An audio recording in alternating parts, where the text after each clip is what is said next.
Bismillahirrahmanirrahim. Assalamu alaikum students. I am Furuzan and my qualification is MPhil Chemistry. I am lecturer in LIMS Legend Institute of Management and Sciences. BS Chemistry 6 semester and MSc Chemistry में हम subject discuss कर रहे हैं physical chemistry. It is our lecture number 13 and today we discuss about conductometry. First we discuss about ionic strength. Ionic strength का यहाँ हम क्या means ले रहे हैं. सिंपल अगर इसका हम कंसेप्ट देखते हैं आयनिक स्ट्रेंथ क्या चीज़ है. आयंस की डिसोसिएशन. आयनिक मीन अगर हम ये देखते हैं इलेक्ट्रोलाइट किस तरह से अपने आयंस में डिसोसिएट होता है. लेट्स सपोज हम यूज करते हैं सोडियम क्लोराइड. सोडियम क्लोराइड में Na positive and Cl negative. जैसे ही हम इसे वाटर में डिसॉल्व करते हैं साल्ट को सोडियम क्लोराइड को, इसके रिजल्ट में क्या होगा, वो हमारे पास आयंस में डिसोसिएट होगा. अब हमने ये चेक करना है कि वो उसकी कितना परसेंटेज हमारा इलेक्ट्रोलाइट जो है वो अपने आयंस में कन्वर्ट हुआ है. तो इसे सिंपल हम कहते हैं आयनिक स्ट्रेंथ. मीन आयंस की कितनी स्ट्रेंथ है किसी भी सॉल्यूशन के अंदर, ये मेजरमेंट जो हम करते हैं इसे हम क्या बोलते हैं, आयनिक स्ट्रेंथ.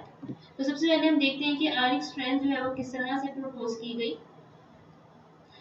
अगर हम सबसे पहले देखते हैं यहाँ पर इन्होंने मेंशन किया है ionic strength of. The concept of the ionic strength was first introduced by the Lewis and Randall in 1921 while describing the activity coefficients of strong electrolytes. The ionic strength of a solution is a measure of concentration of ion in that solution. Means ionic strength क्या है, किसी भी solution के अंदर ions की concentration को measure करना. ठीक है, यानी कि किसी भी solution के अंदर ions की कितनी quantity present है, इसे हम क्या कहते हैं, ionic strength. Ionic compound are dissolved in water dissociate into ion. The total electrolyte concentration in the solution will affect the important properties such as dissociation constant and the solubility. तो जब भी हम आयनिक कंपाउंड्स हैं जैसे sodium chloride इसे water के अंदर dissolve करेंगे तो ये अपने आयंस में कन्वर्ट होगा. ठीक है, और जो टोटल इलेक्ट्रोलाइट की कंसंट्रेशन है उसमें हम कुछ प्रॉपर्टीज डिस्कस करते हैं such as dissociation constant. Mean उसका कांस्टेंट क्या है, हर इलेक्ट्रोलाइट का डिसोसिएशन कांस्टेंट डिफरेंट है क्योंकि उसकी प्रॉपर्टीज डिफरेंट है. हर साल्ट की सॉल्युबिलिटी भी एक दूसरे से डिफरेंट है ड्यू टू इट्स नेचर, क्योंकि उसमें हर जो साल्ट है वो एक दूसरे से डिफरेंट है फिजिकली एंड केमिकली, तो उसकी प्रॉपर्टीज भी एक दूसरे से क्या होंगी, डिफरेंट होंगी. ठीक है, नेक्स्ट हमारे पास क्या है, ionic strength can be measured in molar और मोलर. हमने ये फिजिकल केमिस्ट्री में प्रैक्टिकल परफॉर्म किए हैं कि जब हम आयनिक स्ट्रेंथ मेजर करते हैं तो इसमें हमने ट्यूब कंसंट्रेशन मेजर करने के लिए ट्यूब यूनिट्स हम डिफाइन करते हैं. इसमें हमारे पास है एक मोलर है जिसे आप मोलैरिटी कहते हैं. ठीक है, और सेकंड जो हम यूनिट यूज करते हैं वो क्या है, मोलर में यूज करते हैं, इसे आप मोलैरिटी कहते हैं. मोलैरिटी मीन किसी भी अमाउंट में कोई भी साल्ट प्रेजेंट है उसकी कितनी क्वांटिटी प्रेजेंट है और कितनी सॉल्वेंट के अंदर सोल्यूट की क्या क्वांटिटी है.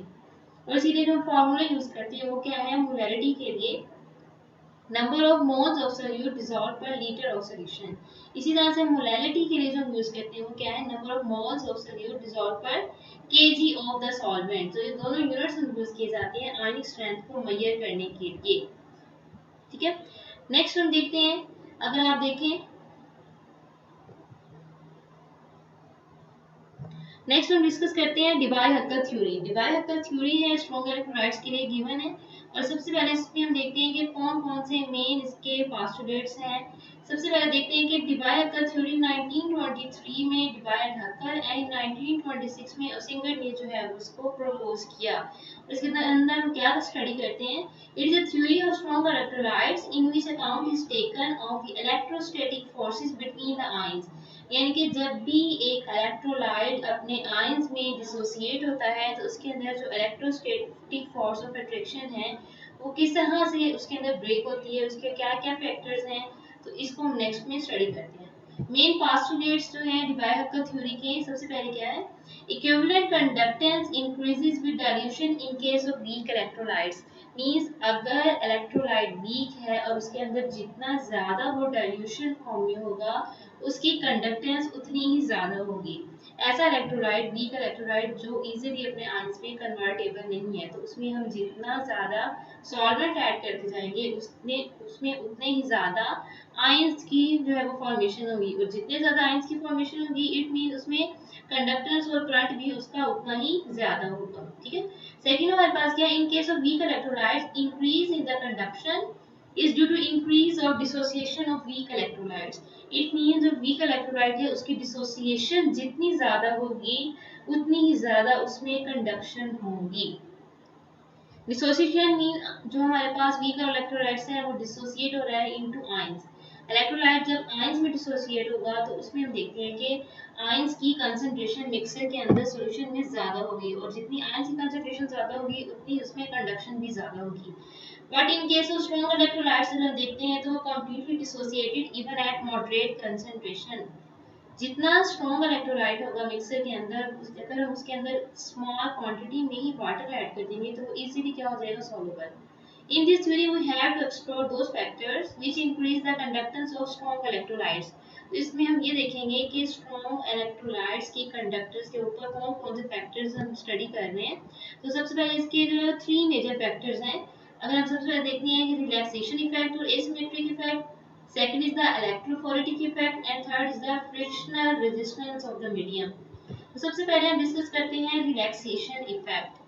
रिलैक्सेशन इफेक्ट को अगर समराइज किया जाए तो उसमें अगर आप देखते हैं कि जब भी इलेक्ट्रोलाइट्स को हम अपने आयंस में डिसोसिएट करते हैं तो उसमें पॉजिटिव और नेगेटिव चार्जेस क्रिएट होंगे. ठीक है, और ये पॉजिटिव और नेगेटिव चार्जेस क्या करते हैं अपने अंदर एक एटमॉस्फेयर क्रिएट करते हैं. आयनिक एटमॉस्फेयर होगा यानी कि जो पॉजिटिवली चार्ज है उसकी सराउंडिंग में नेगेटिव चार्जेस आएंगे और नेगेटिव चार्ज जो स्पीशी है उसकी सराउंडिंग में पॉजिटिवली चार्ज आयंस आएंगे. तो इस तरह से इन्होंने अपना एक एटमॉस्फेयर क्रिएट किया हुआ है और इस एटमॉस्फेयर को क्या कहते हैं आयनिक एटमॉस्फेयर और सिमेट्रिकल एटमॉस्फेयर प्रेजेंट है. ठीक है ना, यानी कि हर आयन क्या है सिमेट्रिकल. फिर हम क्या करते हैं जैसे ही हम उसको करंट प्रोवाइड करते हैं या वोल्टेज अप्लाई करते हैं तो वोल्टेज अप्लाई करने के रिजल्ट में उसका जो आयोनिक एटमॉस्फेयर है वो क्या होगा डिस्टर्ब हो जाएगा. ठीक है, अब क्या होगा अब जो पॉजिटिवली चार्ज आयन है वो नेगेटिवली चार्ज इलेक्ट्रोड की तरफ मूव करेंगे. ठीक है, और जो नेगेटिवली चार्ज आयंस हैं उस इलेक्ट्रोलाइट के वो किसकी तरफ मूव करेंगे पॉजिटिव इलेक्ट्रोड की तरफ. ठीक है ना, क्योंकि जब हमने करंट प्रोवाइड करना है तो सिस्टम के अंदर हम एक पॉजिटिव इलेक्ट्रोड यूज करते हैं और एक नेगेटिव इलेक्ट्रोड यूज करें. ठीक है, मींस एक कैथोड है और एक एनोड है. तो जब जो पॉजिटिवली चार्ज स्पीशीज हैं या आयंस हैं उस इलेक्ट्रोड की तरफ जाएंगे जो नेगेटिवली चार्ज है और जो नेगेटिव आयंस या स्पीशीज हैं वो उस इलेक्ट्रोड की तरफ मूव करेंगी जो क्या होगा पॉजिटिवली चार्ज. इस तरह से उनका जो एक सिमेट्रिकल एटमॉस्फेयर आयनिक एटमॉस्फेयर था वो क्या हो गया डिस्टर्ब हो गया. अब एक न्यू एटमॉस्फेयर आयनिक एटमॉस्फेयर जो है वो जनरेट हो गया और उसे हम क्या कहते हैं वो हमारे पास क्या होगा रिलैक्सेशन इफेक्ट कहते हैं और इसे हम एसिमेट्रिक जो है इफेक्ट भी कहते हैं. ठीक है, अगर हम यहाँ से देखते हैं तो सबसे पहले आप ये देखिए इन्होंने किस तरह से ये आपको इफेक्ट एक्सप्लेन किया गया है. Electrolyte dissociate into ions in the solution state to give the positive and negative ions. Each ion is surrounded by ionic atmosphere of the opposite charges. Clear? This ionic atmosphere is spherically symmetrical and when the current is passed through the solution, the center of the ionic atmosphere moves towards the oppositely charged electrodes. Means वो electrodes की तरफ move करेगा and during this movement, it has to rebuild an ionic atmosphere of oppositely charged around it. तो इसने एक नया जो है एटमॉस्फेयर क्रिएट कर लिया है. At this time the old ionic atmosphere dies out and these two process do not take place simultaneously. ठीक है, हम ऐसे नहीं कह सकते कि दोनों प्रोसेस एक ही टाइम में हो रहे हैं. जैसे करंट प्रोवाइड करते हैं तो सिमेट्रिकल एटमॉस्फेयर आयनिक एटमॉस्फेयर डिस्टर्ब होगा और हमारे पास एक न्यू जो है वो एटमॉस्फेयर जनरेट होगा. There is some time lag which is called the time of relaxation. During this time, old ionic atmosphere pulls the moving ions backward and so motion is retarded. तो इनकी motion क्या हो जाएगी seize हो जाएगी. Due to this, the effect is called relaxation effect. Means कि वो effect है जहाँ पर आयंस जो है वो क्या करते हैं रिलैक्स करते हैं क्योंकि इनकी मोशन यहाँ पर पॉसिबल नहीं है. इसलिए इस पीरियड को हम रिलैक्सेशन पीरियड या रिलैक्सेशन इफेक्ट कहते हैं. नेक्स्ट अगर हम डिस्कस करते हैं आपके पास क्या है इलेक्ट्रोफोरेटिक इफेक्ट. अब ये इफेक्ट क्या है during the application of electromotive force. यानी कि जैसे ही हम जो अपने सिस्टम को करंट प्रोवाइड करते हैं the central ion moves in one direction and the oppositely charge ion present in the ionic atmosphere moves in opposite direction. आपको पता है कि अगर आपके पास सेंटर में पॉजिटिव चार्ज है तो उसकी सराउंडिंग में क्या होंगे नेगेटिवली चार्ज स्पीशीज हैं. ठीक है ना। अब वो जो आपके पास नेगेटिवली चार्ज स्पीशीज हैं सराउंडिंग में, वो क्या करेंगी, किसकी तरफ मूव करेंगी, ऑपोजिट इलेक्ट्रोड की तरफ मूव करेंगी, और जो आपके पास सेंट्रल आयन है वो एक डायरेक्शन में जो है वो मूव करेगा। नेक्स्ट हमारे पास solvent molecules are also there in the ionic atmosphere. अब जो हमने सॉल्वेंट डाला है उसके भी आयंस जो है सोल्यूशन के अंदर प्रेजेंट है। जैसे हमने सोडियम क्लोराइड का सोल्यूशन बनाया हुआ है वाटर में, तो उसमें वाटर के आयंस भी प्रेजेंट होंगे और सोडियम क्लोराइड के आयंस भी प्रेजेंट होंगे, ठीक है। It means that central ion is moving against the stream. Hence, the motion of the central ion is retarded, and this effect is called electrophoretic effect. Means उसमें जो central ion है उसकी जो कि आपके पास motion होगी वो क्या होगी, stop हो जाएगी। क्यों? क्योंकि वहाँ पर जो है सराउंडिंग के जो आयंस हैं वो क्या करते हैं, ऑपोजिट चार्ज की तरफ मूव करते हैं, ठीक है। तो इस जो मोशन को या इस रिटार्डेशन को आप क्या कहते हैं, इलेक्ट्रोफोरेटिक इफेक्ट। नेक्स्ट अगर आप एक डायग्राम में यहाँ पर शो किया गया है, ये आपके पास पॉजिटिवली चार्ज आइन है और सराउंडिंग में आपके पास कौन से नेगेटिवली चार्ज आइन। अब ये जो नेगेटिवली चार्ज आइंस हैं आपके पास जितने भी, ये क्या करेंगे, ये मूव करेंगे पॉजिटिव स्पीशीज की तरफ। जब भी पॉजिटिव स्पीशीज की तरफ मूव करेंगे तो ये करेंगे अपनी स्पेस को छोड़ देंगे, ठीक है। और इसी तरह से नेगेटिव के ये जो आपके पास पॉजिटिवली चार्ज स्पीशीज हैं वो किसकी तरफ मूव करेंगी, नेगेटिव आइंस की तरफ। इसी तरह से पॉजिटिव और नेगेटिव आपस में अट्रैक्ट करेंगे और इनके दरमियान ये जो आपके पास एक सर्कल की फॉर्म में चीज प्रेजेंट थी, ये क्या हो जाएगी, डिस्टर्ब हो जाएगी, रिटार्डेशन हो जाएगी। तो इसे आप क्या कहते हैं, इलेक्ट्रोफोरेटिक इफेक्ट। थर्ड इफेक्ट हम डिस्कस करते हैं, frictional resistance of the medium. Whenever an ion with its ionic atmosphere travels in the solution, then the medium of solution offers a frictional resistance. Means यहाँ पर resistance की हम बात कर रहे हैं। resistance कौन सी है कि जब एक ionic atmosphere जो है वो किसी दूसरे atmosphere में convert होगा तो वहाँ पर resistance cause होगी। And these force depends upon the viscosity of the medium and its dielectric constant। और ये किसके फोर्स जो है वो किसके ऊपर डिपेंड करती है कि उस मीडियम की विस्कोसिटी क्या है, कि सोल्यूशन कितना विस्कस है, डाइल्यूट है या कंसंट्रेटेड है, और उसका डाइलेक्ट्रिक कांस्टेंट कितना है। तो इन दो चीज़ों के ऊपर फ्रिक्शनल रेजिस्टेंस डिपेंड करती है। यानी कि जब भी हमारा जो है सोल्यूशन, ठीक है ना, आयनिक एटमॉस्फेयर से ट्रेवल करता है तो उसमें जो है वो फ्रिक्शनल रेजिस्टेंस काज होती है।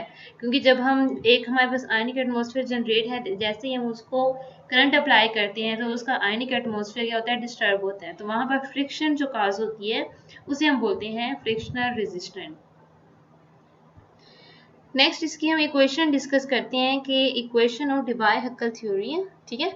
ये आपको सिंपल एक इक्वेशन दी गई है और इसमें आप ये देखें, आपके पास सबसे जो स्टार्टिंग में मटेरियल आपको गिवन है इसे आप क्या बोलते हैं, delta, equivalent conductance at any concentration. अब ये आपके पास किसी भी इलेक्ट्रोलाइट की कंसंट्रेशन है, ठीक है। नेक्स्ट इक्विवेलेंट कंडक्टेंस गिवन है और equivalent conductance at infinite dilution.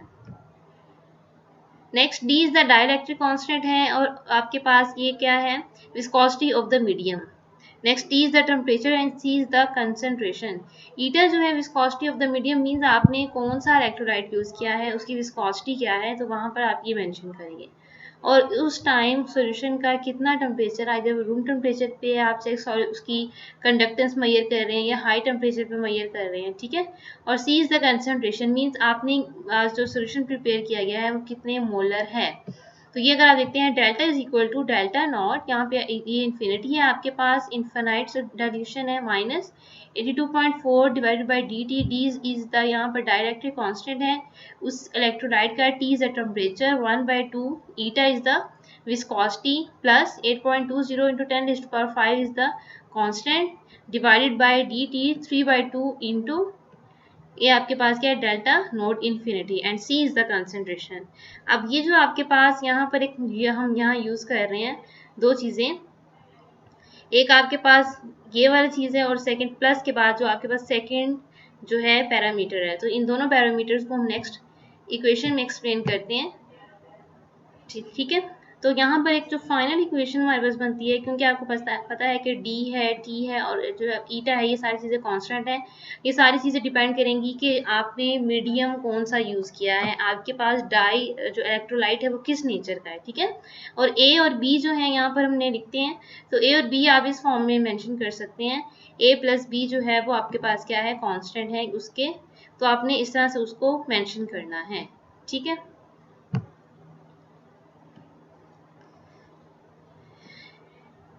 Next हम डिस्कस करते हैं degree of dissociation, means ions जो है वो कितने परसेंटेज से डिसोसिएट हो रहे हैं।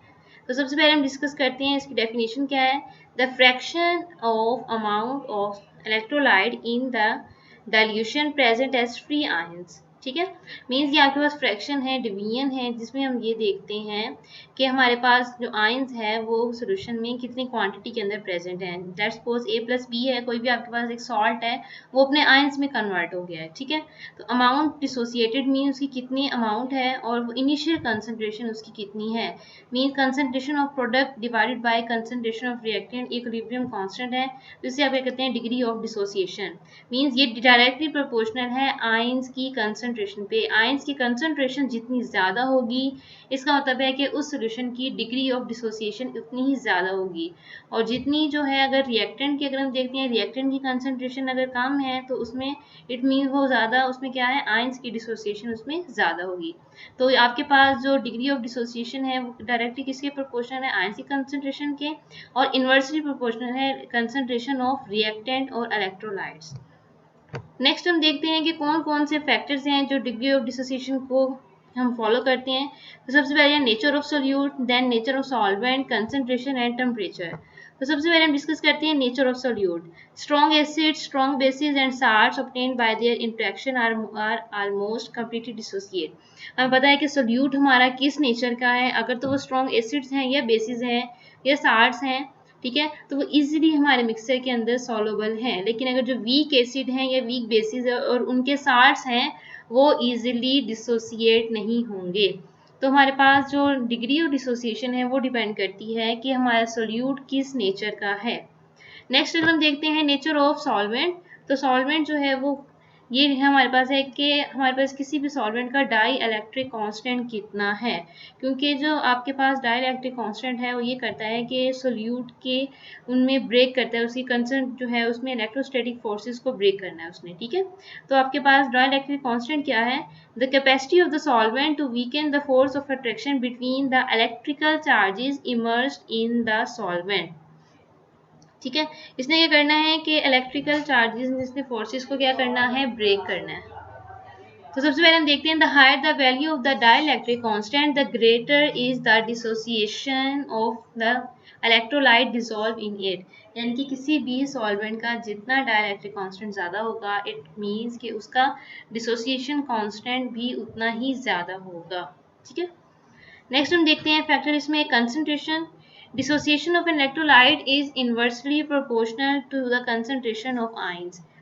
डिसोसिएशन ऑफ आयन जो है आपके पास जो है, डिसोसिएशन ऑफ इलेक्ट्रोलाइट है वो कंसंट्रेशन के इन्वर्सली प्रोपोर्शनल है। मीन अगर सोल्यूशन जितना ज़्यादा कंसंट्रेटेड होगा तो उसमें डिसोसिएशन इलेक्ट्रोलाइट की उतनी ज़्यादा वीक होगी। मीन सोल्यूशन जितना ज़्यादा डाइल्यूट फॉर्म में होगा, इट मीन्स उसकी इतनी ही कंसंट्रेशन जो है वो ज़्यादा होगी, और जितनी कंसंट्रेशन आयंस की ज़्यादा होगी, इट मीन्स उसकी डिसोसिएशन कांस्टेंट भी उसका ज़्यादा होगा।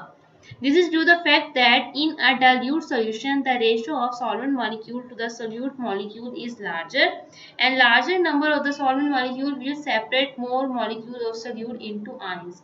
यहाँ पर ये कह रहे हैं कि अगर हमारे पास, हम ये कहते हैं कि सॉल्यूशन जितना ज़्यादा डाइल्यूट होगा, जितना ज़्यादा उसमें सॉल्वेंट की रेशियो ज़्यादा होगी, इट मीन वो सोल्यूट को इजीली अपने अंदर सॉल्युबल करेगा और सोल्यूट की मैक्सिमम क्वांटिटी डिसॉल्व होगी, उसमें आयंस की कंसंट्रेशन भी उतनी ही मैक्सिमम होगी, ठीक है। लास्ट हमारे पास जो इफेक्ट है वो क्या है, temperature. Higher is the temperature, greater is the dissociation. जितना ज़्यादा हम टेम्परेचर प्रोवाइड करेंगे सोल्यूशन को, उतना ही ज़्यादा वो इजीली अपने आयंस में डिसोसिएट होगा, और जितना ज़्यादा वो इजीली डिसोसिएट होगा, इट मीन उसका डिसोसिएशन उतना ही ज़्यादा होगा। At high temperature, the increased molecular velocities overcome the force of attraction between the ions and consequently the dissociation increases. Means high temperature के ऊपर क्या होता है, molecular velocities उनकी स्पीड ज़्यादा होगी, और जितनी स्पीड ज़्यादा होगी उतनी ही उनकी फोर्स ऑफ अट्रैक्शन कम होगी, क्योंकि आपके पास अगर सोल्यूशन में आयंस प्रेजेंट हैं, वो जितनी ज़्यादा स्पीड से मूव करेंगे तो वो आपस में एक दूसरे को अट्रैक्शन जो है ऑपोजिटली चार्ज आयंस की उतनी ही कम होगी, और जितनी अट्रैक्शन कम होगी इट मींस मिक्सर के अंदर उतनी ही अमाउंट में आयंस प्रेजेंट होंगे, और जितने ज़्यादा सॉल्यूशन में आयंस प्रेजेंट होंगे इट मीन उसमें डिसोसिएशन उतनी ही ज़्यादा होगी। ठीक है, thanks, it's all about our lecture.